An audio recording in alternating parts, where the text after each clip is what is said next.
Hi guys, the Determined Gardener here. Let me ask you a question. Have you ever bought a hydrangea in a pot and weeks later, even days later, it starts to turn droopy, brown, and sad?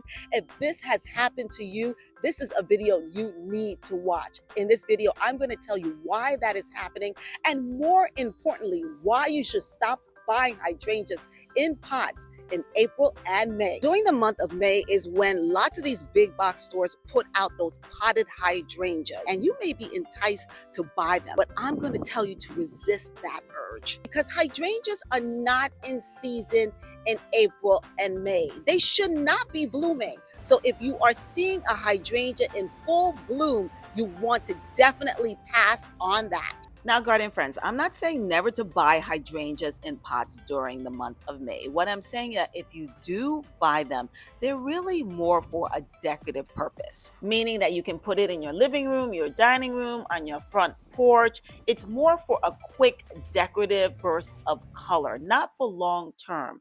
And the reason why I say this is because eventually, after a couple of weeks, maybe even a couple of days, your hydrangea will start to droop or turn a different color. And you brought the hydrangea to stay that color, not to go gray or brown. So again, these hydrangeas were forced to grow their blooms early in a greenhouse. So if you're looking for something long term, you should really reconsider buying a hydrangea now. You should really wait until June when they are in season. And sadly, this happens more often than you think. Lots of people buying these hydrangeas because the stores are putting them out way too early. Listen to what one desperate post had to say. I need assistance with my hydrangea. I can't seem to understand why they are not healthy. Any tips and advice would be greatly appreciated. And I see these type of posts all the time. This person from Northwest Florida is really trying to figure out what's going on with their hydrangea. They posted, "Why is my hydrangea dying? I brought them at Lowe's last Sunday. They started wilting the day I took them home, even before transplant." That's the experience that lots of people are dealing with this time of year when they buy hydrangeas that are not in season. And I feel for lots of people that are going through this. That's the reason why I'm making this video. Now, if you are living in a warmer climate, you have a better chance at the hydrangea blooming early naturally. But if you live in a zone 7 and below, really hydrangeas are not in season right now. They are just starting to bloom. They are just starting to put on their buds, and you'll see them. They have nice fat buds, but overall they shouldn't be fully bloomed. And now Mother's Day is coming up, and there is going to be a big push. Lots of these big box stores are going to be putting out hydrangeas because they know moms, women, daughters, even guys love hydrangeas to put in their garden. So if you do see a hydrangea now, this could happen to you. So what would you do if you have a wilted hydrangea?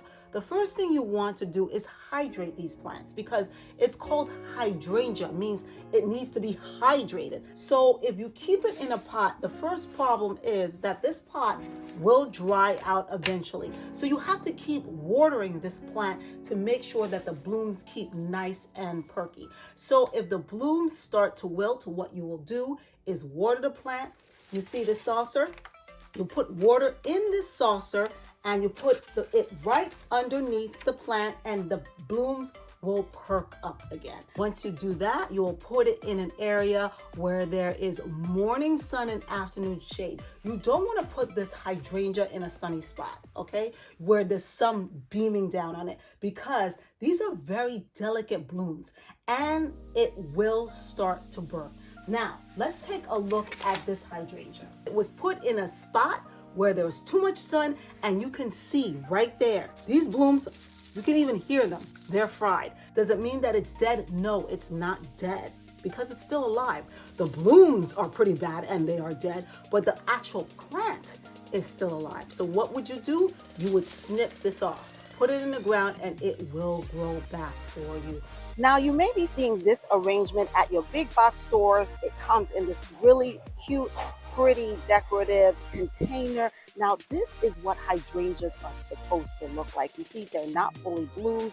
They have these nice plump leaves, and this is a good buy. This is for $9.99. Now, if you are planning on buying this mop head hydrangea, you can't put it in the ground right away. I would suggest that you do put it in the ground because it will allow its roots to spread. If you leave it in this small little pot, you can see how small the pot is. It's not great. Hydrangeas have really nice, massive roots, so you want to put it in the ground right away. Now, just remember that it will take some time for this hydrangea to bloom. It may take next season or 2 seasons for it to bloom, but you can see it's really a healthy hydrangea. There are 2 types of hydrangeas. The mop head variety hydrangea that comes in a mop head. It's one of the more popular hydrangeas, and this one is a paniculata. This one is easier for beginners because you can prune it and don't have to worry about cutting off the blooms for that season. If your hydrangea blooms are green, that's okay. You want them to look that way. Also, I like to buy hydrangeas that have both full blooms and developing blooms. I avoid buying hydrangeas that are full bloom in April and early May, and you know why. Now, take a look at these blooms. They are tighter than the ones you see here.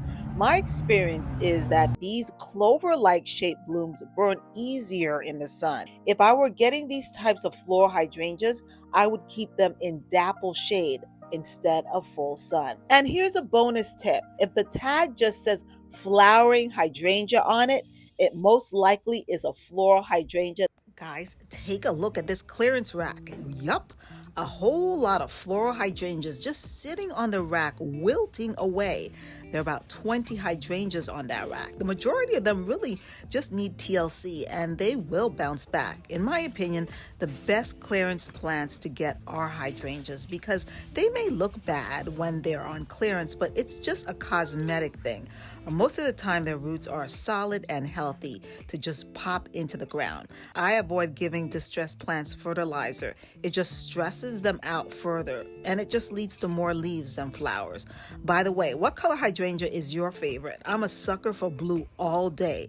The bluer, the better for me. And lastly, you don't want to give any distressed plants and put them in full sun. That's one of the worst things you can do.